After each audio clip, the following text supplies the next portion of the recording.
Hello friends, मैं doctor किया बर्मन आई care से। आज मैं आपको बताने वाली हूँ कैटरैक्ट यानी कि सफ़ेद मोतियाबिंद के बारे में। हमने सबने सुन रखा है कि उम्र होती है सफ़ेद मोतियाबिंद होता है, पर ये ज़रूरी नहीं है। कम उम्र में भी नवजात शिशु को भी मोतियाबिंद हो सकता है, चोट लगने की वजह से भी मोतियाबिंद हो सकता है। पर आज हम जो बात करेंगे वो उम्र होने से जो मोतियाबिंद यानी कि सफ़ेद मोतियाबिंद कैटरैक्ट आता है उसके बारे में बात करेंगे। सबसे पहले हमें ये जानना ज़रूरी है कि आई का स्ट्रक्चर क्या है। जैसे आप देख सकते हैं कि ये है आई का स्ट्रक्चर। इसमें ये जो है ये काली पुतली है जो हम आंखों में देख सकते हैं, इसे हम बोलते हैं कॉर्निया। उसके अंदर ये जो सफ़ेद हिस्सा आप देख रहे हैं ये है आपकी आंखों का लेंस। जब हमारी उम्र कम होती है तब ये लेंस पारदर्शी यानी कि ट्रांसपेरेंट रहता है। उम्र होने की वजह से जैसे जैसे बॉडी के सारे प्रोटीन्स थोड़ी थोड़ी उम्र की वजह से थोड़ा डीनेचर यानी कि ख़राब होते हैं, वैसे आंखों के अंदर के लेंस का प्रोटीन भी खराब होता है, जिसकी वजह से ये जो लेंस है जो एक ज़माने में ट्रांसपेरेंट यानी कि पारदर्शी हुआ करता था, अब वो धीरे धीरे क्लाउडेड यानी कि ट्रांसपेरेंसी खो बैठता है, उसमें से लाइट पास नहीं होती। तभी उसको बताया जाता है कि वो कैटरैक्ट कहा जाता है। कैटरैक्ट इस वर्ड का मीनिंग है सीइंग थ्रू वाटरफॉल, यानी कि अगर आप एक वाटरफॉल के एक तरफ खड़े रहेंगे तो उसके थ्रू आपको कैसे दिखेगा, धुंधला सा फैला हुआ सा वैसे आपको दिखेगा। यही होता है आपका कैटरैक्ट में। तो कैटरैक्ट में आपको विजन में क्या होता है, लाइट जो एक तरह से पास हो रही है इस लेंस में जिसमें क्लाउडिंग हो गई है उससे पूरी लाइट फैल के आपके रेटिना पे पड़ती है, और जिसकी वजह से धीरे धीरे over a period of time आपका विजन डल हो जाता है, कलर की डिफरेंसेस आती हैं। विजन आपका कैसा होता है वो हम दिखा रहे हैं। आपकी आंखों में ये देख रहे हैं ये लेंस जो है ये सफ़ेद पड़ गया है। अगर जिस तरीके से एक डॉक्टर अपने माइक्रोस्कोप में देख रहा है लेंस में अलग अलग जगहों पे ये क्लाउडिंग हो गई है, इसी को बोलते हैं कैटरैक्ट। आपका विजन कैसा हो जाएगा, हम नॉर्मली देखते हैं ये पिक्चर बिल्कुल साफ नज़र आ रही है। कैटरैक्ट में आपको धीरे धीरे सारी चीज़ें पीली पड़ती हुई दिखाई देगी। आपको ये महसूस नहीं होगा क्योंकि ये धीरे धीरे इतना ग्रेजुअली होगा कि आपको पता भी नहीं चलता कि आपको सारा चीज़ में कलर में प्रॉब्लम हो रही है, कलर देखने में प्रॉब्लम हो रही है। दूसरी, जैसे कि आप इस पिक्चर में देख सकते हैं ये है हमारा नॉर्मल विजन। दूसरे वाले पिक्चर में दिखाई दे रहा है कि सब कुछ थोड़ा पीला पड़ गया है। हमें जब मोतियाबिंद आता है कुछ मोतियाबिंद होते हैं जिसमें सब कुछ पीला दिखने लगता है।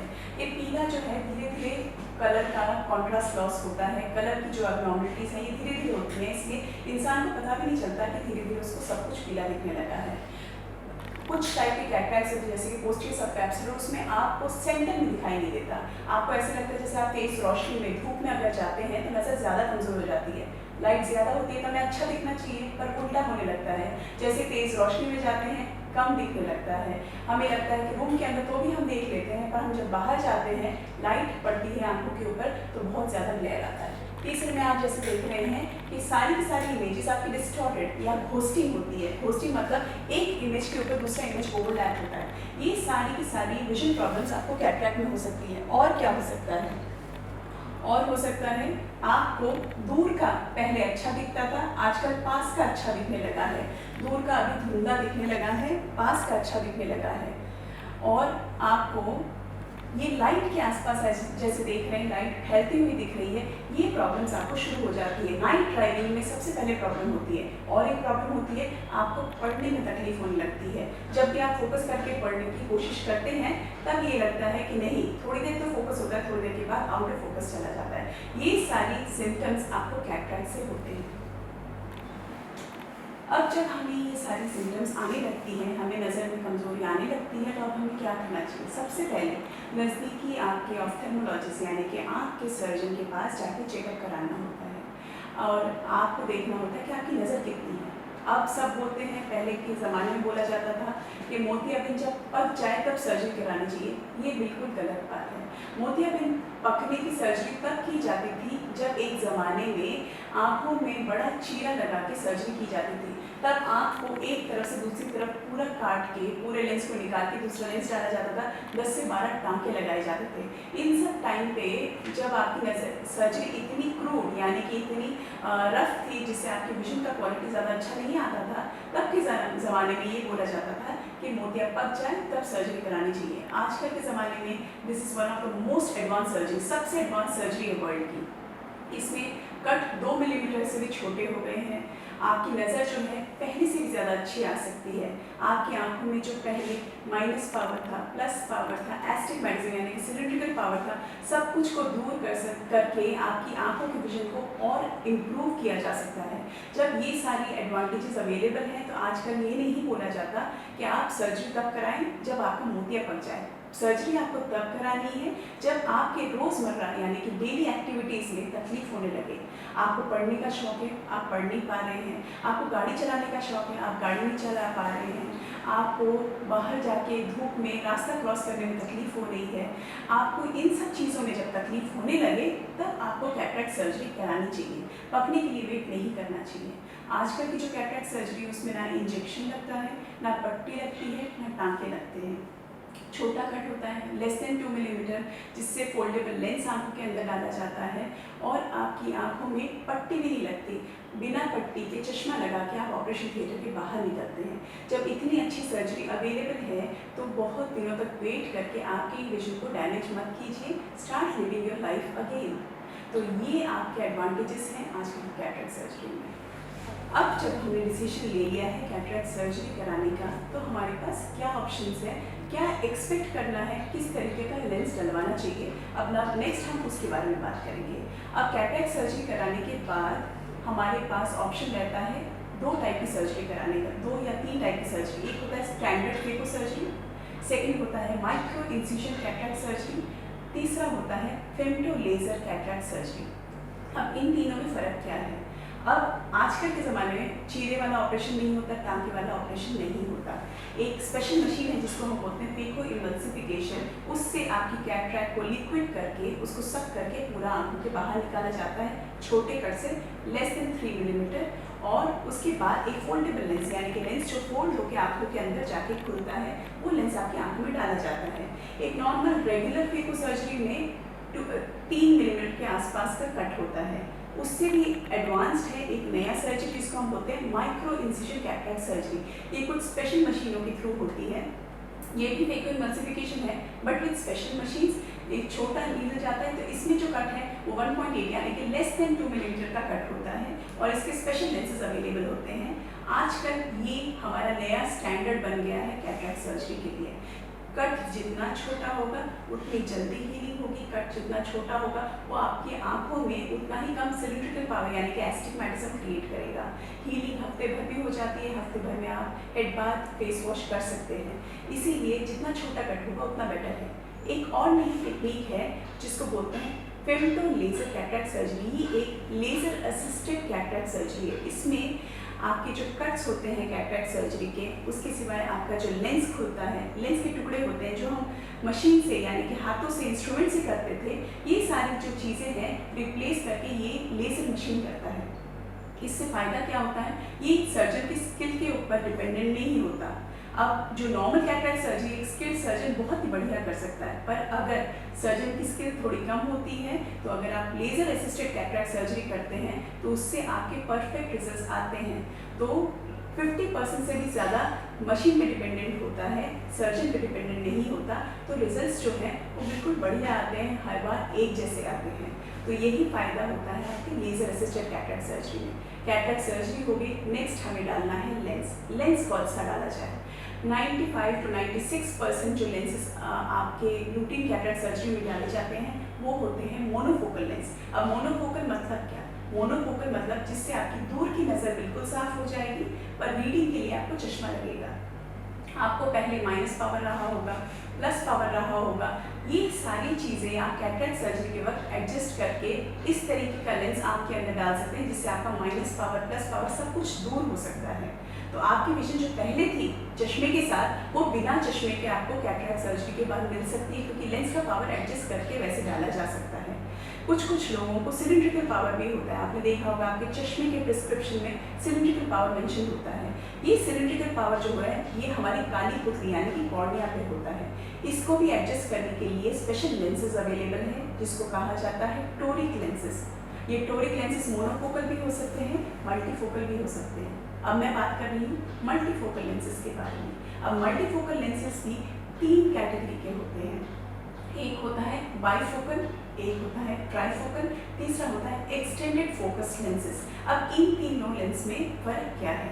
आपने देखा होगा, आप जब चश्मा बनाने जाते हैं 40 के बाद जब हम रीडिंग ग्लासेस बनाते हैं, अलग अलग टाइप के होते हैं। एक होता है प्रोग्रेसिव चश्मा, एक होता है बाइफोकल चश्मा।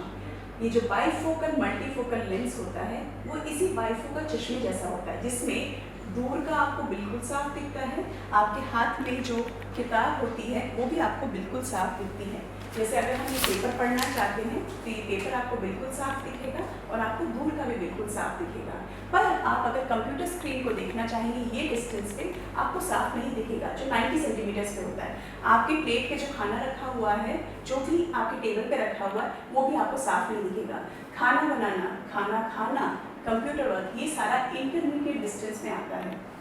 डिस्टेंस और नियर क्लियर होता है बाइफोकल लेंसेज में, पर इंटरमीडिएट यानी कि टेबल पे जो खाना पड़ा हुआ है, आप जब कुकिंग कर रहे हैं या फिर आप जब कंप्यूटर पे काम कर रहे हैं, इसको भी अगर आपको साफ देखना है तो आपको लगाना पड़ेगा ट्राइफोकल लेंस। ये सबसे नई कैटेगरी की लेंसेज हैं जिससे आपको दूर, नज़दीक और इंटरमीडिएट यानी कि बीच का, ये तीनों चीज़ें बिल्कुल साफ दिखाई देती हैं। तो अब ये trifocal lenses is the most expensive और इनका जो प्राइसिंग होता है नॉर्मल मोनोफोकल लेंस के डबल का प्राइसिंग होता है। ज़्यादातर लोग इसलिए कर नहीं पाते हैं इस सर्जरी को, क्योंकि इसकी प्राइसिंग बहुत ज़्यादा होती है, तो इकोनॉमिक रीजंस की वजह से लोग ये सर्जरी नहीं कर पाते हैं। दूसरी एक चीज़ और है, ट्राइफोकल लेंसेज की शेप में रिंग्स होते हैं, जिसकी वजह से दिन में तो आपकी नज़र बिल्कुल सही रहती है, पर रात को जब आप सामने से एक गाड़ी को आते हुए देखते हैं जहाँ पे स्ट्रीट लाइट्स नहीं है, तो उस गाड़ी की लाइट के पास आपको एक सिंगल रिंग दिखाई देती है।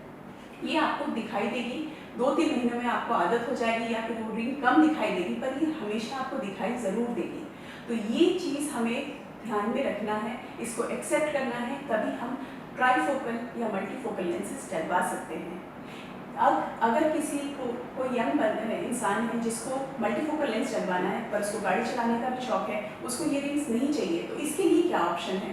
तो इनके लिए ऑप्शन है एक्सटेंडेड फोकस लेंसेज। यूजुअली हम यंग लोग जो कंप्यूटर पे काम करते हैं पर जो ड्राइविंग भी कर रहे हैं, जो ये रिंग्स नहीं चाहते, उनको हम एडवाइस करते हैं। अब एक्सटेंडेड फोकस लेंसेज में आपको डिस्टेंस क्लियर रहता है, कंप्यूटर वर्क बिल्कुल क्लियर रहता है, बट हाथ में जब आप रीडिंग करते हैं किताब लेके, वो आपको बहुत क्लियर नहीं होता, उसके लिए हल्का सा पावर लग सकता है।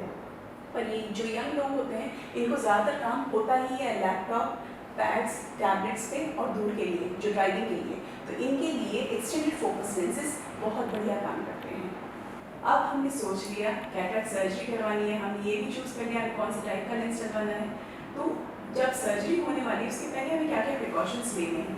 अगर आप डायबिटिक हैं तो आपका शुगर बिल्कुल कंट्रोल में होना ज़रूरी है, क्योंकि शुगर अगर आपका आउट ऑफ कंट्रोल है तो आपको इन्फेक्शन के चांसेस ज़्यादा रहते हैं और आपकी हीलिंग में भी प्रॉब्लम आ सकती है। अगर आपको डायबिटिक रेटिनोपैथी यानी कि रेटिना पे डायबिटीज़ रिलेटेड डैमेज है, शुगर कंट्रोल में नहीं है, तो वो भी ऑपरेशन के दौरान या उसके बाद बढ़ सकता है। तो बहुत ज़रूरी है कि आप अपना शुगर कंट्रोल में रखें। ब्लड प्रेशर के जो मरीज़ हैं उनको भी अपना ब्लड प्रेशर कंट्रोल में रखना चाहिए, क्योंकि इससे आपकी on day of surgery stress बढ़ सकता है, उसके हिसाब से ब्लड प्रेशर और बढ़ सकता है।